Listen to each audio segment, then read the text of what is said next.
The Great World Economic Crisis is intensifying. July 1, 1980.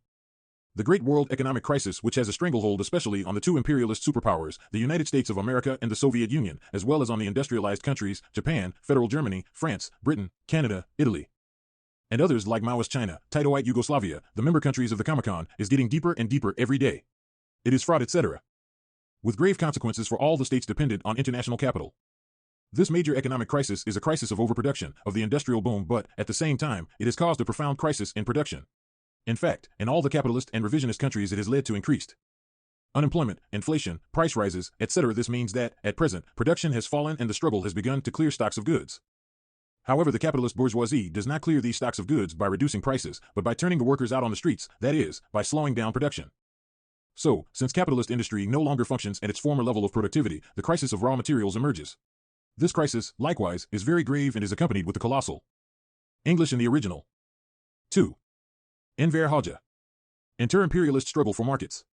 This struggle, sometimes open and sometimes subversive, is accompanied with an increase in military budgets and sophisticated conventional and nuclear weapons to levels incomparably higher than ever before. The United States of America, the Soviet Union, China, and other imperialist powers have become the most frenzied inciters of a new imperialist world war. Their hegemonic policy, their eagerness to preserve the existing imperialist status quo on the one hand, and to redivide the spheres of influence on the other hand, have deepened and aggravated the contradictions among the great powers themselves and between them and their partners in crime, in their exploitation of other peoples, and so have created new conflicts. The economic, political, and military relations in the various imperialist and revisionist groupings have been shaken. The members of these groupings are striving to cause, to find, and to exploit various splits and in this way to formulate excuses for refusing to adhere to commitments, treaties, and agreements which exist among them. At present, the struggle of the peoples who are oppressed and exploited by world capital in crisis has assumed proportions and a variety of forms never seen before. This is precisely the true source of the great economic crisis which has engulfed the capitalist and revisionist world. On the surface, it seems as if the armed conflicts, the conflicts in the field of economic financial relations, the great energy crisis, and so on are only between capitalist states. But in fact, the origin of these conflicts is more deep-seated and is eroding the bourgeois capitalist state which is striving to defend itself, to stay alive, to heal its numerous wounds, etc. The force which is eroding the bourgeois capitalist state is the struggle in all forms and at all levels that the peoples are waging all over the world. Deepening out the world economic crisis. 3. Another, here with greater, there with lesser. In one way or intensity, the working class and all the exploited are aware of and fighting against all forms of the capitalist regime, either local or international, which is exploiting, impoverishing, and oppressing them economically and morally. Hence, there is great discontent and revolt among the peoples of the world. In almost all the capitalist countries today, strikes involving millions of people are taking place. There are fierce clashes with the forces of law and order, there are armed revolts, but also military putches. Acts of terrorism and anarchism organized by the ruling bourgeois capitalist governments. There is a colossal amount of smuggling and theft organized on a national and international scale. There is an unlimited and monstrous development of political, moral, and physical corruption. Thus the way is being prepared for fascism to come to power. Today we are living in the period of the decay of capitalism, of the weakening, disintegration, and bankruptcy of this system, this degenerate society. There is no way out of this chaos, this filth, other than the revolution, the surgical removal of the rotten tissue, the seizure of state power by the working class, which has the mission to establish the dictatorship of the proletariat. What Lenin said about this process is being confirmed, and it will certainly take place. American imperialism with its chief, President Carter, is facing major difficulties in its policy, in the economy, in its alliances and colonies. American imperialism does not know which way to turn, how to cope with the dangers which are threatening it and increasing day by day. Thus it finds itself seized in an iron grip from which it is trying to free itself by applying an insane policy of intimidation, blackmail, economic and political pressure, open military intervention and subversive activities, etc. 4. Enver Hoxha. In regard to current events, it must be said that the struggle of the Iranian people during these last 2 or 3 years against the Shah and the United States of America is a heavy blow to American imperialism. The crisis of Iran is the crisis of the United States of America. Before this, the peoples of the world were acquainted with the barbarous policy of the United States of America and its savage methods of domination and plunder, but in Iran they saw them still more clearly. The tool of the American imperialists in Iran was the Shah and his clique, murderers of the people. For decades on end, the external robbers in alliance with the internal robbers, the murderers and bloodsuckers of the Iranian people, the Shah's government and administration under the direction of Washington, through the American embassy in Tehran, made the law in Iran in full accord with one another. In the end, however, the Iranian people rose in revolution, swept the Shah from the face of the earth with the iron broom and captured and imprisoned all the spies of the American embassy who operated under the cloak of diplomats. For more than 9 months now, the so-called diplomats of a great power which makes the law in the world have been in prison. O tempora! O mores! This could not happen in earlier times, but it has happened also to others besides the Amr now, and it is happening icons in other countries. The United States of America suffered a major political defeat, which it is unable to repair either through diplomatic channels and economic blackmail or through military intervention, as it attempted to do and failed with its air commandos in April at Tabriz. In Iran, the United States of America lost one of its most important sources of oil and energy and colossal profits. It lost the confidence of its Arab allies of the Persian Gulf, the American-Egyptian-Israeli agreement reached at Camp. Deepening of the world economic crisis. 5.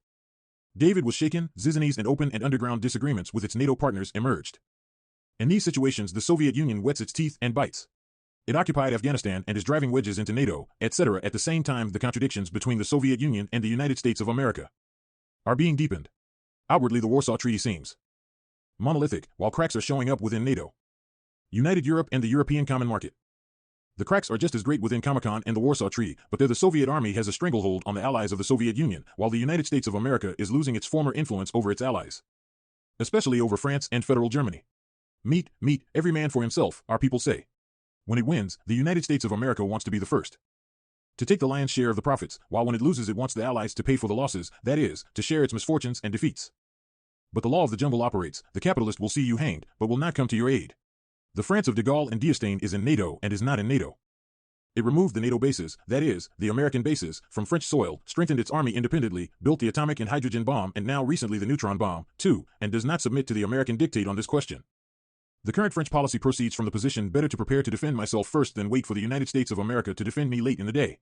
This constitutes a breach between France and the United States of America. In recent months, the United States of America and Carter have done their utmost to ensure that quarrels. 6. Enver Hoxha. France and Federal Germany, especially, are united with them in all their actions against Iran. Paris and Bonn condemned in principle the holding of the American diplomats as hostages by the Iranians, but they did not agree with the economic sanctions proposed by the United States of America against Iran, hence, they left it in the lurch. This is another breach between the United States of America and France and Federal Germany.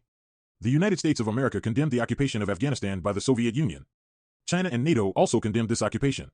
We condemned it, too, but not from their positions and aims. Tomorrow they will come to terms with the Soviets over this question, while we will never do such a thing. As a sanction against the Soviet Union over the question of Afghanistan, President Carter declared a boycott of the Olympic Games, which are to be held these days in Moscow, and demanded that all the others boycott them, too, but a majority of states, including France and even Italy, which sent an allegedly unofficial Team Pi athletes to Moscow, left him in the lurch once again. France went even further. Completely ignoring the United States of America, President Giscard d'Estaing met Brezhnev in Warsaw. Giscard made official visits to several countries of the Middle East where, in public speeches, he expressed doubts about the American-Egyptian-Israeli Camp David compromise and presented some flabby alternative formulations about the rights of the Palestinian people. This is another breach between the United States of America and France.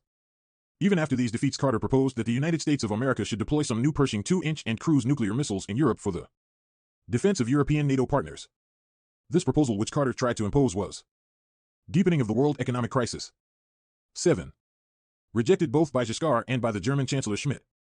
Why? Apparently from fear that if the United States of America deploys its new missiles in Europe, the Soviet Union will match this by deploying its new SS 20-inch nuclear missiles in the countries of the Warsaw Treaty.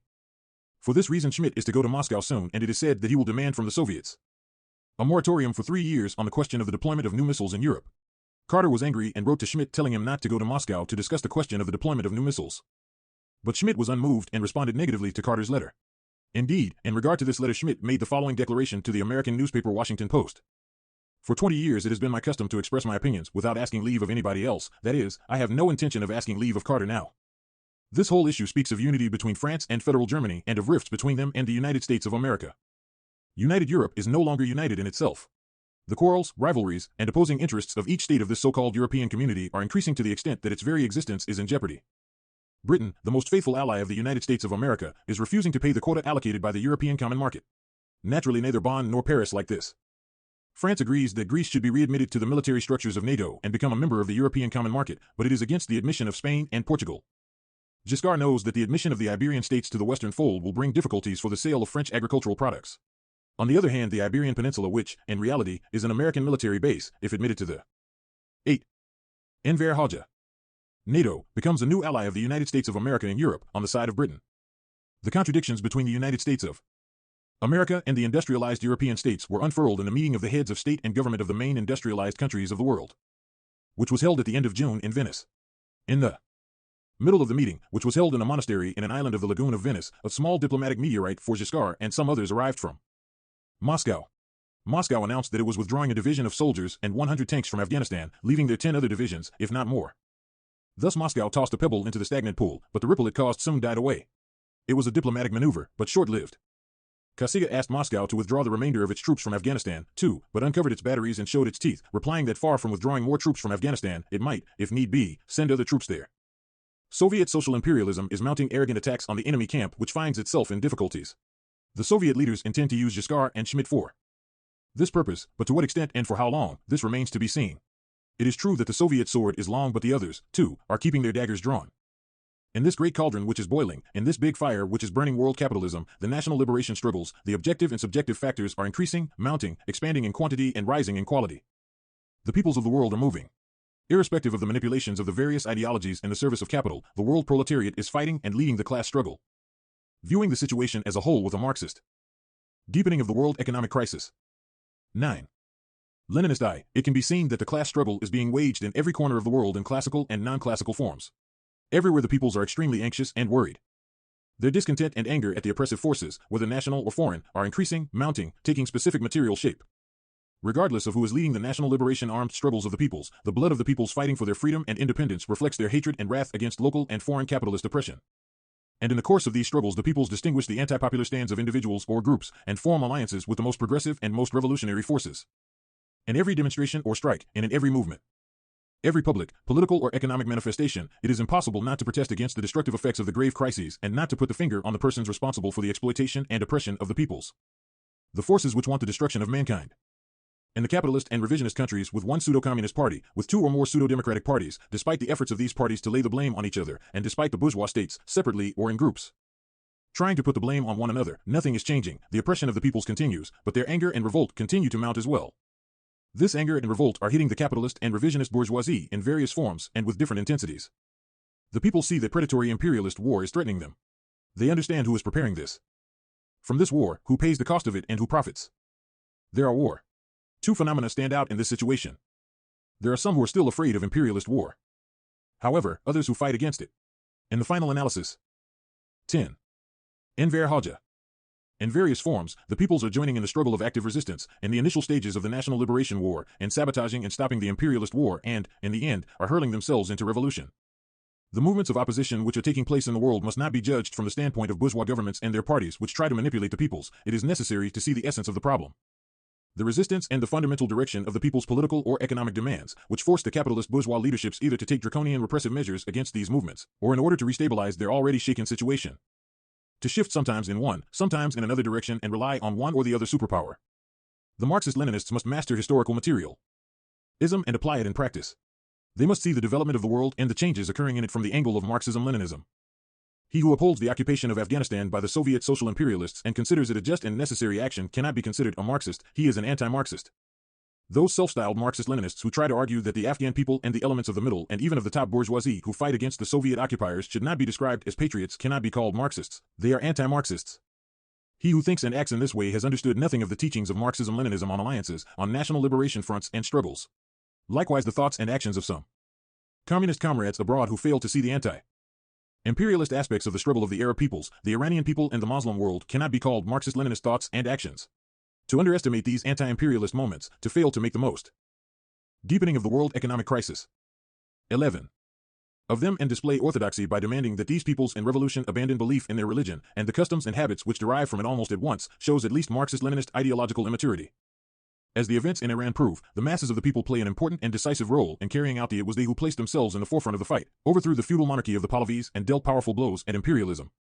However, we cannot say that they have triumphed and their struggle can be carried forward with the blind medieval fanaticism of the Ayatollahs. The communists must support and help the revolutionary masses and the progressive forces in their struggle. The struggle they are waging at present creates conditions for the communists to go among the masses, to work for their correct educado deep in their own Marxist-Leninist ideological tie-in. World outlook, to rely on the revolutionary people and on the working class, in the first place, and to be able to make use of every situation favorable for the revolution. This is how the process of the development of the struggle of the peoples must be understood and followed. It is a grave error to confound and identify the sentiments of the peoples, whatever they are, with those of the bourgeois capitalist groups in power in a particular country. The people of Egypt, for example, cannot and must not be identified with Sadat and his clique, who until yesterday were in the service of the Soviets and have placed themselves in the service of the Americans today. The Marxist-Leninist communists must be able to make correct analyses, to determine the proper strategy and tactics, to form alliances in favor of the revolution, to undertake correct revolutionary actions and not adventures, and see all these from the standpoint of the Marxist-Leninist theory. Because only in this way can one. 12. Enver Hoxha. Serve the liberation of the peoples from capitalism and make revolution. National liberation wars are just wars. They break out when the objective and subjective factors exist and have matured. The Marxist-Leninists themselves must help in the creation of these factors. The Marxist-Leninists must never sit idle and not take part in the just wars, either as parties or as groups when they are not yet organized as parties or as individual fighters. They must never stand aloof from the masses who are fighting for social and national liberation, but while fighting in their midst, they must confirm their communist convictions, organize themselves, and place the working class in the leadership. Even when they are not organized, they must emerge in the vanguard of the masses through their struggle and sacrifices, so that the national liberation war advances towards its minimal objectives and then goes on to its ultimate objectives. The creation of conditions for the outbreak of national liberation wars does not depend on the will of one or the other personality. It is the objective and subjective situations that cause the outbreak of the national liberation wars, which are a high-level form of the class struggle. That class which emerges in the forefront and leads the national liberation war is the most progressive, the decisive factor. The working class is the most progressive of the progressive classes. It must assume the leadership of the liberation war. If at the outset of the war it has not ensured its leading position, it must stand in the forefront of the fighting and sacrifices, because only in this way can it take over the political and military leadership, ensure the fulfillment of the objectives of the national liberation war, and realize its own desires. In the situation developing in the world today, the Marxist-Leninist parties, the working class, and its possible deepening of the world economic crisis. 13. Allies, the broad strata of the peasantry and the progressive intelligentsia, must not only see clearly the danger of a new imperialist world war, but also organize themselves and assert their will in 1,000 forms, in order to stop this destructive war, to expose the demagogy and falsity of the democratic slogans of enslaving capital, and to free themselves from the restrictive chains of the various pseudo-democratic and pseudo-popular parties set up by the bourgeoisie. At all times it is necessary to study carefully, on the basis of the principles of Marxism-Leninism, every situation that is created in each country and in the ranks of each people, to draw conclusions and come out with revolutionary progressive joint actions. Nothing must escape the revolutionary eye of those who fight for the great cause of their own people and all peoples. The Marxist-Leninists must utilize every development of the situation. This is a struggle which must be waged every day, because in this way the great avalanche of the revolution will sweep away the enemies of the peoples, and bring freedom, progress, and socialist society and eventually communist society. Therefore, in this great economic crisis of world capitalism, the Marxist-Leninist communists, wherever they are in the world, must clearly define their line and stands and know how to apply this line in practice. In these highly complicated situations in which there are clashes of the interests of classes which are not separated by clear-cut divisions, but are interlinked and interdependent, only a genuine Marxist-Leninist communist party can see clearly where the advantages and where the disadvantages lie, distinguish enemies from friends, know with whom to unite, against whom and how they must fight and carry this war forward, etc. The superpowers.